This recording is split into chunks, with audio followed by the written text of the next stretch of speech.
Olá, eu sou Fernando Koyanagi e hoje eu vou mostrar para vocês um projeto, com Raspberry Pi.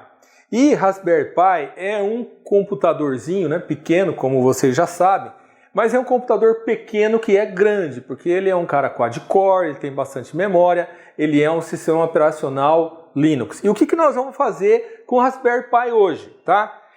É o seguinte, eu peguei uma placa de relé de 16 relés. Aí você fala assim, Fernando, eu não tenho essa placa, eu vou ter que comprar essa placa só para montar esse negócio? Não, não precisa. Se você quiser fazer o teste que eu vou mostrar aqui, você pode fazer com LED. Você pega os LEDs e conecta nessas portinhas aqui usando um resistor de 330 ohms, tá? Então assim, não tem problema. Mesmo que você não tenha a placa de relé, você consegue ainda fazer esse tutorial, porque nesse tutorial... Deixa eu avisar um negócio, pessoal. Nesse tutorial, vou chegar perto aqui, Nesse tutorial, nós vamos aprender coisas importantes de rede, de comunicação, de protocolo de comunicação. E por que é isso importante? Muita gente quer aprender, mexer em IoT. Fala, eu quero IoT é tendência, não sei o que, não sei o que. Rapaz, IoT nada mais é que networking. É rede, cara, é programação de rede. Então, se você sabe programar bem, você sabe rede, você já sabe IoT. IoT não é nada novo, não, entendeu? IoT é um negócio muito velho. Então, aliás, esse nome IoT, tá, é um modismo, tá? É moda isso aí. Daqui a pouco ninguém nem vai falar mais de IoT, tá? IoT é simplesmente uma tendência que antes você não podia fazer IoT porque IoT depende de chip, que era caro, complicado, e agora ficou barato e acessível. Então agora todo mundo fala essa palavra internet das coisas, tá? Mas é o seguinte, se você precisa aprender a programar bem e você precisa aprender sobre comunicação TCP/IP em todos os níveis. Então eu vou te dar um pouco disso hoje, é para isso que é esse negocinho que eu vou te mostrar agora. Vamos mostrar então agora. Vou colocar a animação aqui, a animação do projetinho funcionando, da placa, o software rodando. Vamos lá. Pessoal, a tela que vocês estão vendo aqui, essas três janelinhas aqui, elas são... Isso aqui é a janela do meu Raspberry Pi. E eu estou usando um programinha que chama VNC, tá aqui em cima, aqui, VNC. E eu não estou capturando o monitor do Raspberry Pi, eu estou capturando o monitor do Windows, tá? E é um negócio legal porque você não precisa ter monitor no teu Raspberry Pi. Você pode usar o monitor do teu próprio Windows, tá? Depois eu vou ensinar vocês a fazer isso aí. Instalar o VNC no Raspberry. Mas vocês têm que se preocupar agora aqui, é que tá tudo no jeito para eu rodar o programinha, tá certo? Então vamos lá. Bom, eu já deixei pronto aqui, no meu diretório desktop, socket, vocês estão vendo aqui, client.c, cliente.c, tem um arquivo de imagem aqui no meio, e eu tenho um servidor. Esse que está verde, olha os atributos X aqui dele, eles são executáveis, esses dois caras são executáveis. Então eu já compilei o meu programa, tá? Eu já compilei, então... Esse verdinho aqui é o meu arquivo executável. Você vem na linha de comando aqui, tá vendo? E digita /servidor. O que é isso? /servidor quer dizer que você vai chamar o cara que está no arquivo. É o cara que está no arquivo, na pasta corrente. Tá vendo? Então vamos lá, eu vou executar agora o servidor, tá? Bom, como vocês estão vendo aqui, está rodando o client aqui, o server aqui. Então agora a gente vai ligar o relé 1, ligamos. Relé 2, ativar relé 2. Ativar relé 10, por exemplo. Olha lá. Agora eu vou desativar o 10. D10, D1, D2. Olha lá, tá vendo? Eu desativei. Então você pode fazer qualquer client, você pode fazer qualquer um. Olha lá, vamos fazer mais uma gracinha aqui com o SEC, olha lá, Ó o barulhinho do relé, tá vendo? Escutando o barulhinho do relé? É a sequência. Então aqui está a demonstração, gente, do nosso circuito funcionando. Lembrando uma coisa, viu? Lembrando uma coisa. Esses relés aqui, eles não vão funcionar com a energia do Raspberry. O Raspberry está mandando para cá só um sinal de 3 volts, gente. O sinal dele aqui é de 3 volts, vocês têm que lembrar disso. Optoacoplado. E tem, tá vendo um fio que está passando aqui, ó, eu ligo uma fonte de 12 volts para alimentar esses relés, porque esses relés aqui, eles são relés de 12 volts. É lógico, se você tivesse relé de 5 volts, ia alimentar com 5. Aqui no caso são relés de 12, tá? Então essa aí é a nossa montagem, gente. Isso aí é a nossa demonstração, certo? E vale notar o seguinte, ó. Tudo isso aqui é um ambiente Linux e Unix, né? Do Raspberry Pi, né? E esse cara aqui é o client e os dois estão rodando na mesma máquina. Agora, a ideia é depois, na próxima aula, eu rodar esse cara client aqui numa máquina diferente. Vou rodar ele, eu pego esse sujeito aqui, ó, e rodo ele numa máquina, por exemplo, pode ser um PC, provavelmente vai ser um PC, pode ser um Android. A gente faz um aplicativo, em vez de você mandar daqui os comandos para esse server, a gente vai mandar de um aplicativo. Tá certo? Ó, vou dar um para sair e dou um aqui e saio, certo? Aqui, e ele não sai, o servidor aqui, eu não fiz nada para ele sair, ele vai continuar, esse cara vai continuar aqui, tá certo? Então tá bom, é isso aí. Agora que você já viu, eu vou voltar aqui para minha tela, vamos lá, vamos lá. Aqui agora é o seguinte, então o que você vai precisar? De 18 jumper fêmea, né? De um Raspberry Pi 3 e, lógico, a rede TCP/IP. E se você não tiver esse módulo de relé aqui, você pode usar o módulo de relé com menos relé, ou se não, simplesmente você usa um LED na saída, tá? Só isso, para simplificar a coisa, tá? Até coloquei isso aqui, ó. Pode usar LED na saída, tá? Bom, o que nós vamos aprender aqui então? A gente vai iniciar a automação com o Raspberry Pi. A gente vai introduzir conceito de socket e de layers de comunicação. A gente vai mostrar um cliente-servidor, um exemplo pequeno, bem miudinho de cliente-servidor. E a gente vai introduzir a programação em C e Unix/Linux, né? E utilizar uma biblioteca da função WiringPy, que é muito interessante, porque você programa usando pinmode, funções assim que são do Arduino aqui dentro do Raspberry Pi, tá? Muito legal isso. Aqui é o seguinte, então você tem o Raspberry Pi, já está instalado, eu estou assumindo que já está tudo instalado no Raspberry, tá? Raspberry Pi 3. E lá tem uma IDE que chama Gianni. Essa IDE, ela tem que ser configurada para poder compilar. Por quê? Dentro do Raspberry Pi, nós vamos programar em linguagem C usando o compilador GCC.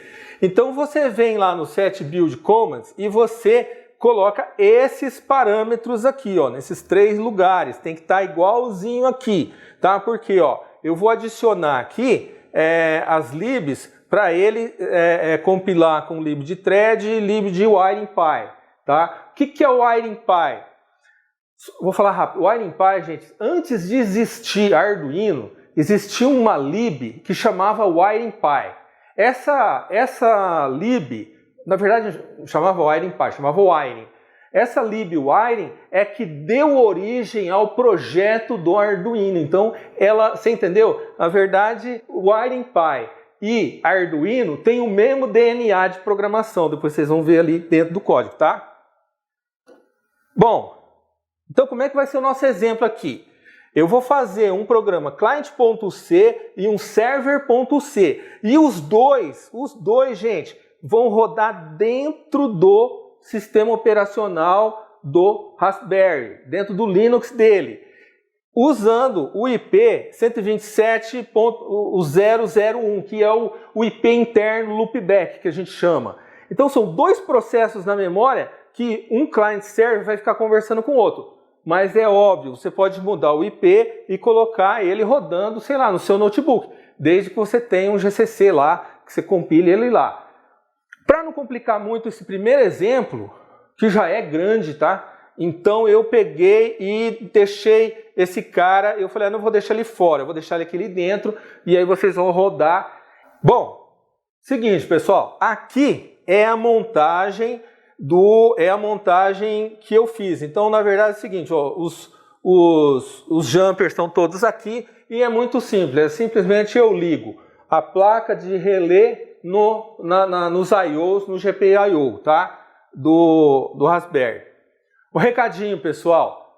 Eu sempre falo assim, eu quero mandar mensagens de e-mail para vocês. Então eu preciso que vocês entrem aqui em www.fernandok.com, que é meu blog. Lá eu tenho um text box onde você digita o seu e-mail e clica assim, quero receber informações grátis, né?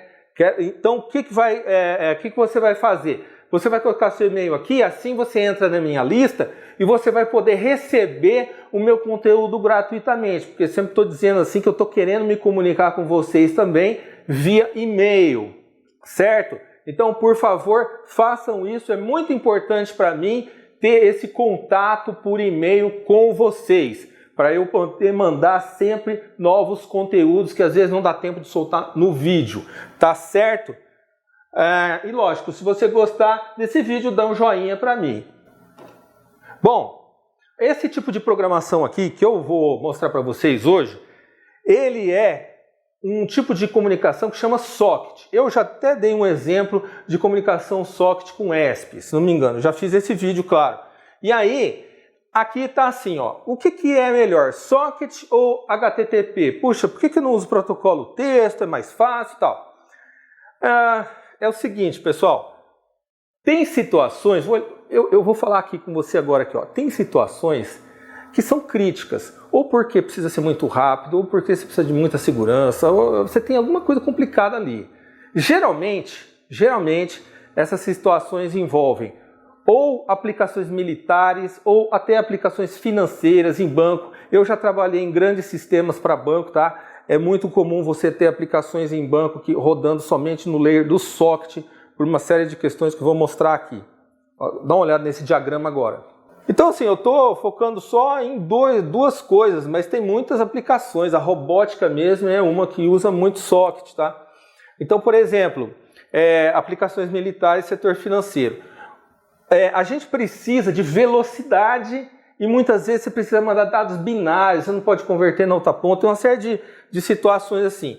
Então é o seguinte, o socket, o conceito de socket que os americanos dão, socket no socket, para eles é como se fosse um plug. Então você imagina, um plug numa ponta que pluga uma outra coisa numa outra ponta e um fio no meio, isso é um socket. É o conceito de você ligar dois caras, tá certo? Você liga dois caras e eles começam a transacionar ali.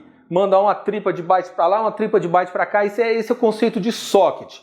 De soquete, um conceito de plug. Eu tenho um plug aqui, eu ligo dois pontos, tá? Então é o seguinte, você imagina uma situação onde você tem um programa executável e ele tem que passar por várias camadas do sistema operacional até chegar à camada física de rede, ó.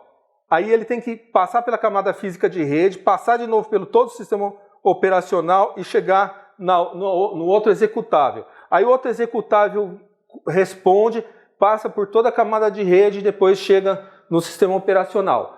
Um código executável, um .exe, que seja um executável do Linux, tanto faz, do Mac, ele está perto do sistema operacional. Entre o programa executável e o sistema operacional não tem quase nada. E o que? Ele já é compilado, ele compilou lá, ele executa o sistema operacional, passa por todas aquelas camadas OSI da rede e manda, tá? Então esse é um exemplo de socket, apesar que, lógico, tem socket, você pode estar em Python, que é interpretado em Java, e está rodando socket também lá, também dá, para você fazer comunicação socket com outras linguagens que nem são compiladas, mas eu estou dando um exemplo aqui de compilado porque nós estamos na linguagem C, tá? Então, você tem aqui, ó, a característica é o seguinte, você tem uma menor quantidade de layers, de camadas, e você tem dado binário trafegando, o que é muito rápido e muito confiável também. E aí é o seguinte, vamos ver uma outra situação. A situação se não é socket, por exemplo, se é HTTP. Vamos supor que eu tenho uma aplicação, sei lá, que está em PHP, com JavaScript, sei lá, uma situação dessa, tá? Rapaz, essa aplicação aqui, ó, botei o nome de executável, botei o nome de aplicação. Ela vai ter que passar pelo browser, pelo Apache, pelo JavaScript, vai ser interpretado, ele se interpreta várias vezes, tem vários interpretadores, rapaz, até ela chegar no nível do sistema operacional. Só aí já são as 8 camadas. Aí depois ele tem que passar por todas as camadas OSI, cara, porque a diferença de socket para, por exemplo, HTTP, é que o HTTP está lá em cima e o socket já está mais para baixo na camada OSI. Então o que acontece? Ele tem menos camada para baixo, é mais rápido. Depois vocês vão ver um teste que fizeram de performance, tá? Então o que acontece? Esse cara passa por um monte de camada do SO, um monte de camada OSI, aí ele vem para cá, depois ele passa pelas camadas OSI, depois ele passa por todas as camadas do SO, até chegar nas camadas de aplicação, uma sobre a outra, sobre a outra, sobre a outra.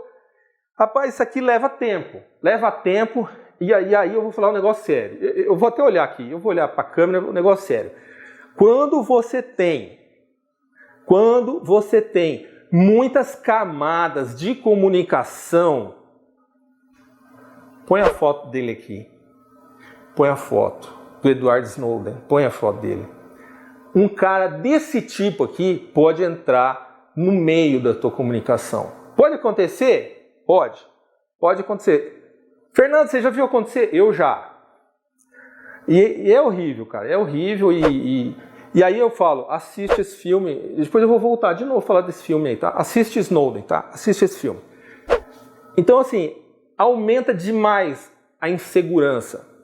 Tá? Aumenta demais. Foi aumentando camada, você está aumentando a insegurança, você está aumentando os pontos de entrada onde você pode ser invadido, monitorado, snifado. É o inferno. Entendeu? Então, assim, eu não estou dizendo, gente, peraí, eu não estou dizendo com isso, comunicação HTTP não é bom, não presta. Não é isso. É maravilhoso o HTTP. Eu acho que assim, tem hora que você tem que usar socket, tem hora que você tem que usar HTTP. Então, assim, não é que um é melhor que o outro, não é isso. Cada um tem sua aplicação, então tem que ficar claro isso. Eu não prefiro nenhum ou outro. Eu entendo que tem os dois, a gente tem que saber quando usar um, quando usar outro. Aqui eu estou falando de socket porque eu acho que pouca gente fala de socket. Pouca gente, entendeu? Então, assim, e socket é importante, cara. É um negócio que... o cara mexe com a IoT, tem que saber um negócio desse, entendeu? Você vai esbarrar num negócio desse aqui. Bom, então, aqui, o que você tem? Maior quantidade de layers e dados em modo texto. Que é óbvio que é mais vulnerável, é mais limitado. Aqui é o seguinte, eu vou explicar aqui o seguinte. A IBM, um tempo atrás, ela fez um estudo de comunicação HTTP comparado com TCP binário, né, com socket. E olha a diferença de performance. Olha isso aqui, ó. É quase o dobro a performance, é quase o dobro. Só que eu já vi casos em que é muito mais que o dobro da performance. Isso pode ser 10 vezes isso daqui. Tá? Isso aqui foi um teste feito em ambiente corporativo, em que a aplicação talvez não fosse tão crítica, né? Mas assim, é mais no nível das aplicações administrativas. Mas tem aplicações críticas que essa performance pode ser muito melhor do que isso aqui. Mas na pior das hipóteses, ela é o dobro, né? E é pouco isso? Não. Agora, repete isso milhões de vezes, aí pode exponenciar essa diferença até. Aqui, de novo, aqui eu só estou detalhando, mas eu achei legal esse diagrama. Ó, camada da aplicação, camada de transporte, camada de network, data link, passa para mídia, vem para cá, data link, network, transporte. Aí depois o cara tem que voltar a fazer tudo esse caminho aqui. Então o que vocês acham? Aquilo que eu estou te falando, quanto menos camada, melhor, né? Então eu só quis colocar isso aqui para mostrar algumas coisas que eu tinha encontrado aí na internet sobre isso. Bom, agora eu quero mostrar para vocês uma coisa muito importante. Nós vamos ter dois programinhas que nós vamos compilar e rodar dentro do Raspberry Pi. E eu fiz um diagrama aqui que chama diagrama de estado do modelo client-server, tá? Esse modelo client-server, ele funciona assim, tá? É um diagrama geral que ele funciona assim, ó. O server, ele precisa criar o socket, ele prepara o socket, tá? Às vezes não tem essa etapa aqui, mas eu coloquei agora aqui. Depois a gente tem que fazer um bind, ele faz um listen. Quando ele faz o binding, esse cara já pode conectar. Aí ele fica em listen, ele faz o accept, ele entra no send, receive, num lugar onde ele pode mandar e receber para o cliente. E depois ele pode fechar o socket. Lembrando que o socket é o quê, né? Como se fosse um fiozinho com dois plugs do lado. Eu estou conectando dois caras. Dois caras que são o quê? É um par de port IP, é um port IP aqui com port IP ali, certo? Então fica com isso na cabeça. O que é um socket? Socket é isso, é um par de... é um IP port, é um IP port. A grosso modo, tá? Estou simplificando aqui, mas é para você ter essa imagem na cabeça, tá? Bom, aí é o seguinte, do lado do client as coisas são mais simples. Você cria o socket, você dá o connect e aí você entra numa região do teu programa onde você pode fazer send receive e até você dar close na comunicação. Aqui um exemplozinho, gente. Ó, imagina um Raspberry Pi aqui, o smartphone pode ser um client, um computador pode ser um client, um ESP8266 pode ser um client, um ESP32 pode ser um client. E detalhe, o cara pode ser cliente e também pode ser servidor de outra pessoa. O que faz com que um cara seja server ou client é simplesmente o programa que ele está rodando ali dentro dele. Ele quer dizer que ele pode ser server de um monte de gente, ele pode ser vários tipos de server ao mesmo tempo. Não é isso que acontece nos servidores Linux, né? É isso aí, tá?